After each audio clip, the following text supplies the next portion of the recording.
In the gray, soaking autumn of 2003, a 27-year-old Della Arsenault stood at the edge of 40 acres of muskeg that even the local ravens seemed to avoid. She had driven 8 hours north from Guelph with a duffel bag, a cashier's check drawn on an account that had taken her 4 years to build, and a memory of her grandmother's hands moving through dark soil like they were reading something written there.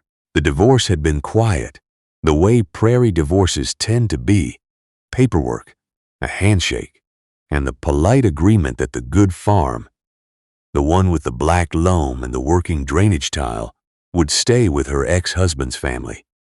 It was the way of things. She had understood that going in, and she had not wept about it. What she walked away with was $31,000 and a wooden crate of notebooks she'd carried from her grandmother's attic the summer the old woman died. The land she was buying sat northeast of Cochrane, Ontario, in a part of the Canadian Shield that the real estate listing had described with impressive optimism as a property with significant moisture retention and natural wetland features. What it was, in plain language, was a bog, 40 acres of sedge grass, black spruce that had given up halfway to the sky, and standing water the color of cold tea. The man selling it, a retired hydro worker named Mr. Bouchard, whose face carried the resigned expression of someone who had been trying to unload this particular weight for 11 years, couldn't quite look her in the eye when he handed over the keys to the equipment shed. "There's no house," he said.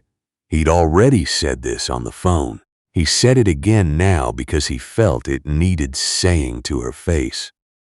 "I know," Della told him. "Winter's up here." He paused, gesturing vaguely at the tree line, as though the tree line would explain what winter's up here meant to someone who didn't already know. "They're not like down south. I grew up in Kapuskasing," she said. He took her check with both hands, the way you accept something you're not entirely sure you deserve to be given, and he drove away in a pickup that needed a muffler. She stood in the wet grass for a long time after the sound of it faded. The sky was the specific shade of white that Ontario gets in November, a white with no warmth in it, a white that means business. Somewhere in the spruce, a Canada jay made a sound like a rusty hinge. She listened to it. Then she opened the tailgate of her own truck, pulled out her grandmother's crate, and got to work. Let me tell you something about small farming communities in the north. The news travels the way cold does, quietly, through every crack, into every corner before you've noticed it's arrived. By the time Della Arsenault had driven back through Cochrane to the motel where she was staying while she figured out shelter, the people at the co-op on 4th Street already knew. A young woman, divorced, from down around Guelph, had bought the old Bouchard bog, had paid actual money for it, had driven up alone. At the co-op, which served as the agricultural supply store, the informal lending office, and the primary social institution for the farming families within a 2-hour radius, the news landed the way these things land in places where land is serious business. The men who sat on the bench near the seed display, men with decades of frost in their bones, who could read the sky the way you read a clock, they did not laugh outright. They were too measured for that, too northern in their sensibility. What they did was exhale, a slow, knowing exhale that was more final than laughter. 40 acres of standing water, said one. She paid good money for it, asked apparently. The exhales again. They were not cruel people. I want to be clear about that. They were people who had watched the land take things from families for generations, and they had developed a clinical, protective honesty about what was possible and what was not. They had seen optimism before. They had watched it drain away into the same kind of soil that had taken Della's money. They were stating, as plainly as they knew how, what they believed to be geological fact. The Bouchard bog had defeated a hydro worker with 11 years and actual equipment. What was a 27-year-old woman going to do with it? But here is what they didn't know. They didn't know about Edith. Edith Arsenault had farmed 22 acres outside Kapuskasing for 41 years, and she had done it in a way that the Agricultural Extension Office had never quite been able to classify.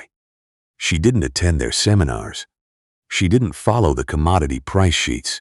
She grew things that should not, by conventional Northern Ontario wisdom, have grown at all.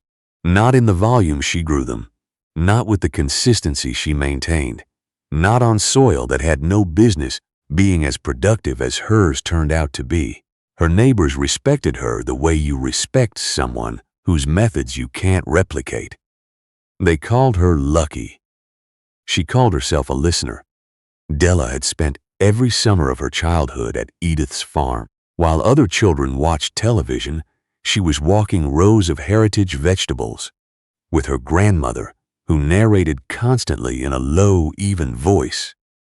Not the voice you use to teach, but the voice you use when you're thinking out loud and someone happens to be beside you. People fight the water table, Edith said once. They were standing at the edge of a low, wet corner of the back field that the previous owner had considered a problem and filled in with gravel. Edith had removed the gravel in her first year, methodically, by hand. They spend everything they have trying to drain it, level it, pretend it isn't there. The water table isn't a problem. It's information. It's the land telling you what it wants to grow. She pressed her boot into the soft ground and watched the water rise around it. You don't argue with information. You read it. Edith kept records the way scientists keep records. Dated, precise, cumulative. Not records of profit and loss, though those existed too. Records of frost dates and snowmelt timing. Records of which corners of the property held water longest and what grew there without encouragement. Records of insect emergence, bird activity, soil temperature at different depths in different seasons.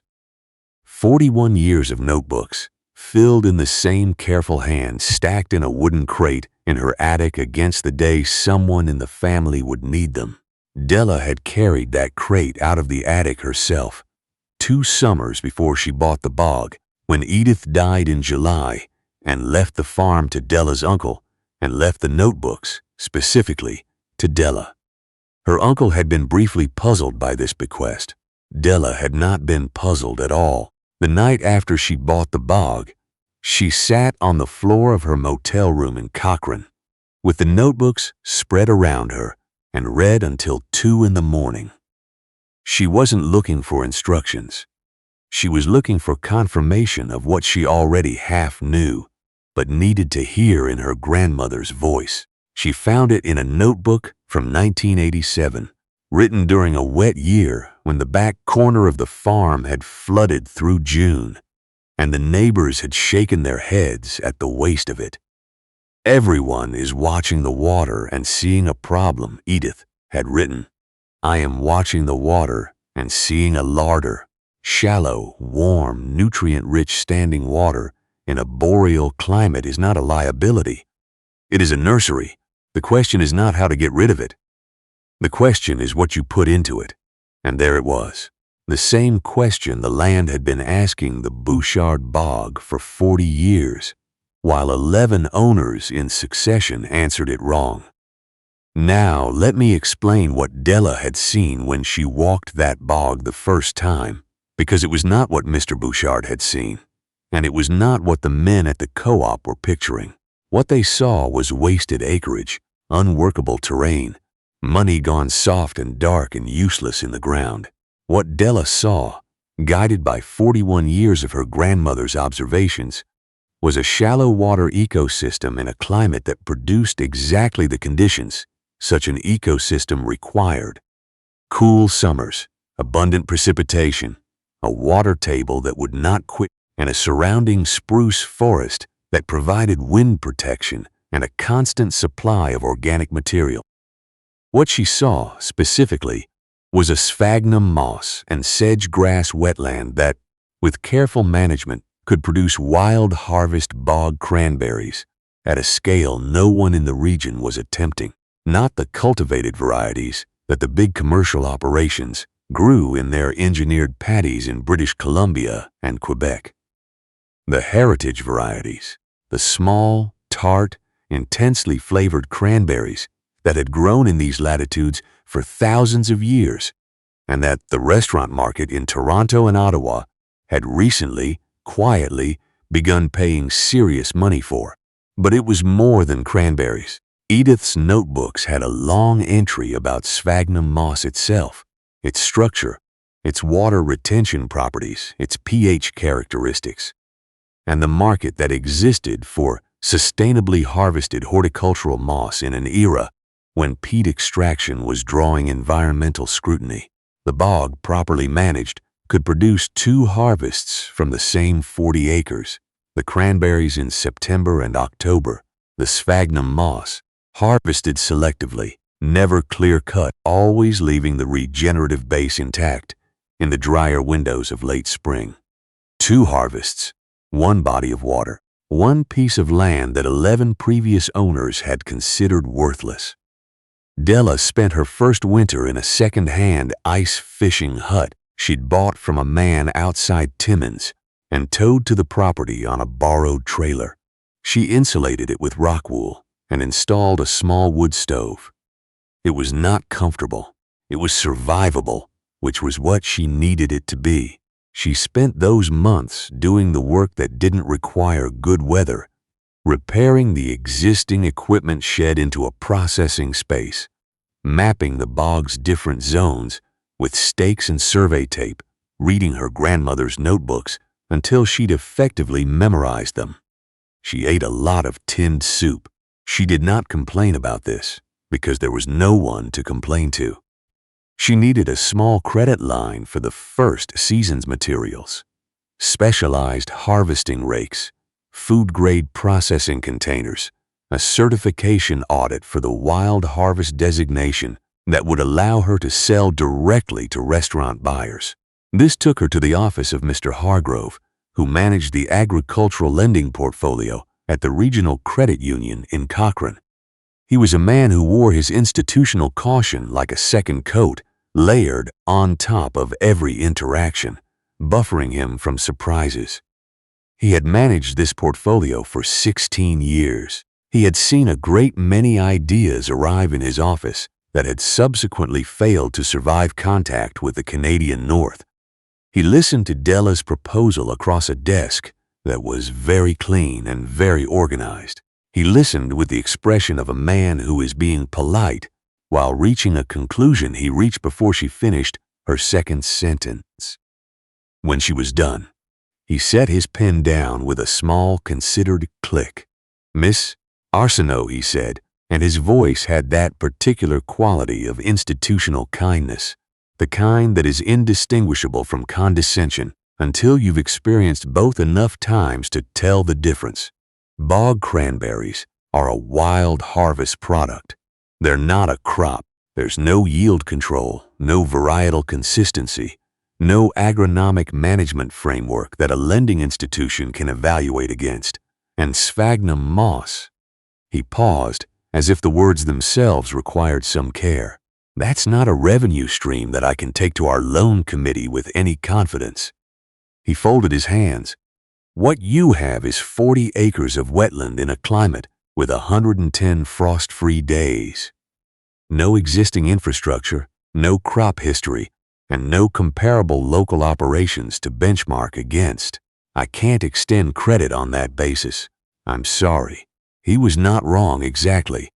That was the difficult thing about Mr. Hargrove. He was not wrong about any individual fact he had cited. He was wrong about the conclusion those facts led to. But he didn't know that, and Della didn't have the harvest records yet to prove it to him. She thanked him and left, and drove back to the bog in the particular silence that follows a door closing quietly but firmly. She sold her truck. It was a 2001 F-150 that she had bought used and kept maintained, and it was the nicest thing she owned, and she sold it and bought an older, uglier half-ton with 200,000 more kilometers on it and used the difference to cover her first season's materials and a set of hip waders and a used quad bike for moving equipment across soft ground. She registered her operation, Muskeg Provisions, at the Service Ontario office in town and filed her Wild Harvest certification application and went back to the bog and began. The work in that first spring was the kind of work that recalibrates your understanding of what your body is capable of and what it isn't. She spent weeks learning the bog's specific geography on her hands and knees, literally mapping the zones where the sphagnum grew thickest and where the cranberry runners had established themselves under the sedge. Her knees ached. The black flies in June were biblical. The soft ground swallowed her boots to the ankle, with a sound that she became so familiar with that she stopped noticing it the same way you stop noticing traffic if you live near a highway. The people who drove the highway past her property slowed down sometimes. She could see their trucks from the far end of the bog, idling on the gravel shoulder, watching the lone figure in waders moving through the sedge and spruce. She imagined what they saw. A young woman crouching in a bog, pulling at moss and checking water levels in 40 acres of what they had already decided was nothing. She imagined the conversations that happened after the trucks drove on. Let me ask you something. Have you ever decided to do a thing that every sensible person in your life had quietly, kindly, firmly explained was not going to work? Not people who wished you ill, people who genuinely, based on everything they knew, believed they were doing you a kindness by saying so. Have you ever felt the specific weight of that? The way it doesn't just sit in your chest but lives there, a permanent low-grade pressure, during every hour you spend proving them right before you get the chance to prove them wrong? That was Della's world for the first 2 years. She carried it the way Northerners carry cold, not dramatically, not with visible suffering, just constantly, as background condition. The first cranberry harvest, that September, was thin. She had expected this. Edith's notebooks were explicit on the subject. The first season is reconnaissance, not revenue. You are learning the bog's particular rhythms, its microclimates, which zones ripen first, how the harvest affects regeneration. You are not yet farming, you are still introducing yourself. But the moss harvest that spring had been better than she'd projected. Not spectacular, better, enough to cover her fuel costs and her certification renewal, and leave her with a small, fragile margin. She had found a buyer, a landscaping supply company in North Bay, whose owner, a practical woman named Ms. Chen, had driven up personally to look at the operation and had stood in the bog in her good boots, making notes on a clipboard, and said, "The pH is perfect. The yield is sustainable. I'll take everything you can give me, and I want a supply agreement for 3 years." Della had signed that agreement sitting on the tailgate of her ugly half-ton in the same fundamental way that deals have always been made in this part of the country, without fanfare, on the strength of a handshake and a signature under a sky that had already moved on to thinking about the next thing. The cranberry yield in year 2 was 3 times year 1. She had learned the bog's language by then, had learned which water levels the runners preferred, had learned to read the color shift in the sedge that meant the sphagnum below was at optimal harvest moisture, had learned that the northeast corner of the property, which looked the least promising, was producing the largest and most intensely flavored fruit. She found a restaurant buyer in Toronto, a chef who ran a small tasting menu operation, and who had been looking for exactly this, a local, wild heritage, single-origin cranberry she could put on the menu with a specific provenance and a name attached to it. Muskeg Provisions, the chef told her on the phone, in a tone that suggested she was already imagining the menu text. That's perfect. That's exactly what people want right now. Della did not care what people wanted right now. She cared that someone was willing to pay a premium for what she had. The distinction mattered to her. Year after year, she worked the bog's rhythms. She expanded her processing shed, built a small cold storage unit, and hired seasonal help for the September harvest. 2 women from town who became, over several seasons, as knowledgeable about the operation as she was. She brought additional acreage online only when the existing income could fund it without debt. The same patient, sequential approach her grandmother had taken when expanding her own fields. She never borrowed money. She never needed to. The soil, the deep sphagnum mat itself, changed visibly over the years.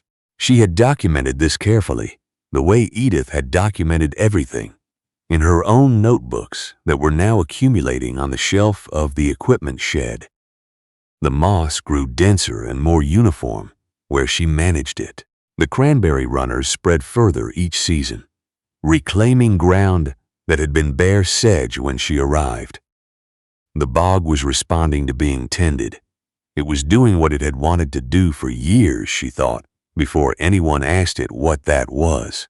The whispers in Cochrane changed the way they change in small communities, slowly, incrementally, and without anyone formally announcing that the change had happened. Her name came up differently at the co-op.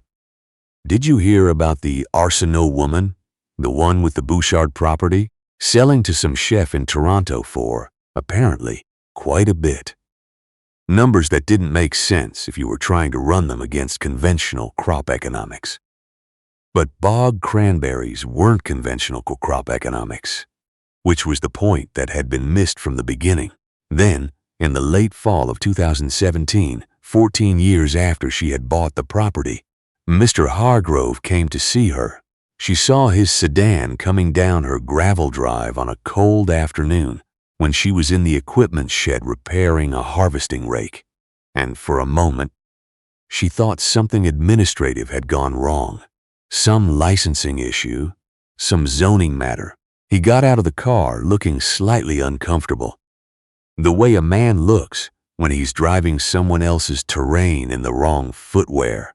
He stood for a moment looking at the bog, which in late October had gone to its winter colors. The deep burgundy red of the cranberry runners beneath the pale gold of the sedge, the dark green of the spruce, standing windbreak on 3 sides. It was not, it had to be said, a conventional-looking farm. It was something older than that. Della came out of the shed and waited by the door. She didn't say anything. He had come to her. "Monsieur Arsenault," he said, and then stopped. He was holding his hat, turning it in his hands. "Della," he tried again, "I've been looking at your accounts for the last several years. The deposits, the growth curve." He paused. "Your net margin per acre is higher than any operation I service, and I service some operations that would surprise you." He met her eyes then, and she could see that this had cost him something, not a great deal, but something. "I have to ask, how did you know? Everyone in this office, when you came in back in 2004, we thought, the consensus was, that I was throwing good money into a bog," Della said. "Yes." She looked out at the property, the long red sweep of the cranberry runners, the sky going pale and enormous above the spruce. She thought about Edith, standing at the edge of that wet corner in caboose casing with her boot, pressed into the soft ground, watching the water rise. She thought about a notebook from 1987 and a question that had been waiting 40 years for someone to answer it. "It wasn't a bad investment," she said. "It was a misread one. The bog knew exactly what it was doing. Nobody had ever asked it to do it." She paused. "My grandmother taught me that land isn't something you overcome. It's something you have a conversation with." I just showed up and started talking. Mr. Hargrove stood there for a moment in the cold. Then he nodded, slowly, the nod of a man processing a lesson that has arrived significantly later than it should have. "If you ever need financing," he said, "for an expansion, for equipment, for anything, you come see me first." "Thank you," Della said. I don't think I'll need it." She almost smiled when she said it. That was the vindication.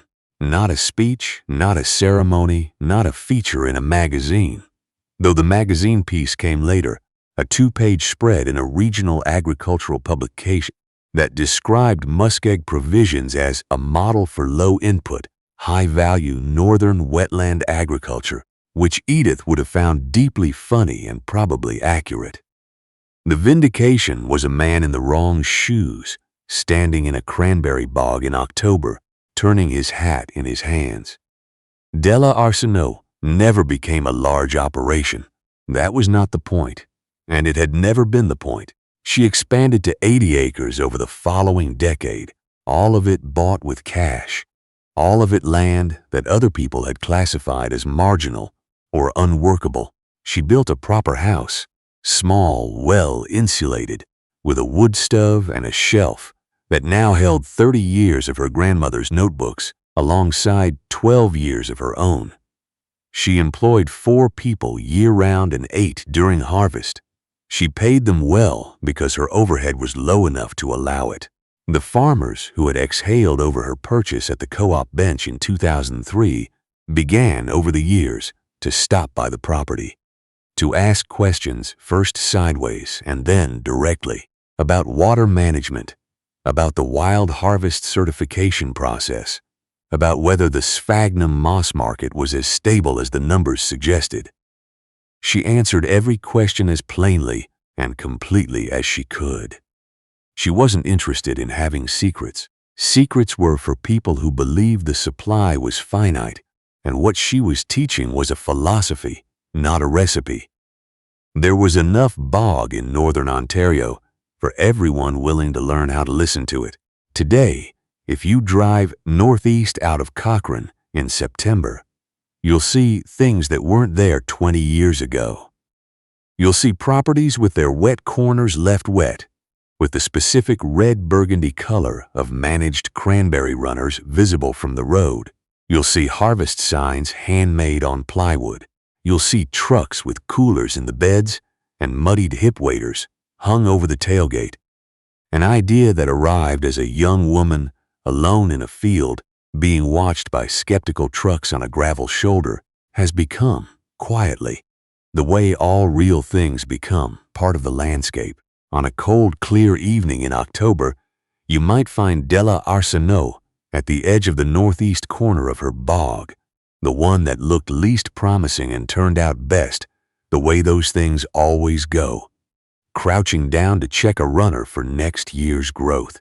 Beside her sometimes is her niece, a teenager from Sudbury who visits in the fall and has started asking the kind of questions that are not really questions, that are the beginning of understanding.